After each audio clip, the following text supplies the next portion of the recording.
पवित्र क्रूस के द्वारा इस दुनिया को बचाया। यीशु बड़ी मुश्किल से क्रूस होते हुए कलवारी पहाड़ की ओर बढ़ रहे थे।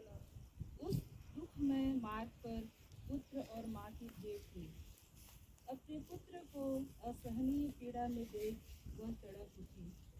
एक माँ अपने पुत्र की ऐसी हालत देखकर बिलख पड़ी। आंसू बह निकले, होंठ कांपने लगे और वह कुछ बोल न पाई।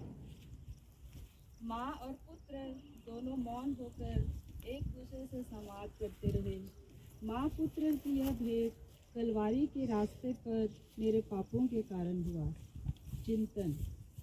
चौथे स्थान पर हम विश्वास से भरी प्रार्थना करते हैं जो हमें प्रभु यीशु ने कहा, मांगो और तुम्हें दिया जाएगा, ढूंढो और तुम्हें मिल जाएगा, खटखटाओ और तुम्हारे लिए खोला जाएगा। हम मानो अपने दुख के क्षण में यह प्रश्न करते हैं, क्या ईश्वर हमारे साथ है?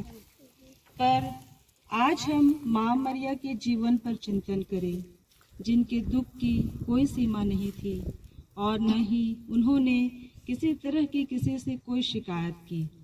हम प्रत्येक का जीवन पवित्र है जो प्रभु यीशु के पवित्र लहू से खरीदा गया है।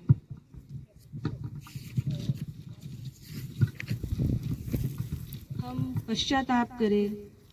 पश्चाताप का सबसे खूबसूरत भाग है हम अपनी कमजोरियों के लिए शर्मिंदगी महसूस करें, दूसरों को बिना जिम्मेदार ठहराए अपनी कमियों, कमजोरियों और पापों को स्वीकार करें। प्रार्थना। आज हम सभी माताओं और बच्चों के लिए प्रार्थना करते हैं। बच्चे अपने माता पिता और बड़ों का आदर करें। माता पिता का आशीर्वाद घर को सुदृढ़ बनाता है। बूढ़े माता पिता की सेवा करें, उन्हें उदास न होने दें, उनसे सहानुभूति रखें। आसानी से प्राप्त होने वाली चीज़ें मायने नहीं रखती। ठीक उसी प्रकार माता पिता के जीवित रहते हमें किसी चीज़ की कमी का एहसास नहीं होता। हम उनका कहना नहीं मानते, पर उनकी मृत्यु के बाद केवल पछतावा रह जाता है। आज के पुण्य दिवस पर दूसरों को अपनी दुआओं में शामिल करें ताकि पास्का का यह पर्व हमारे जीवन में खुशियाँ लाए।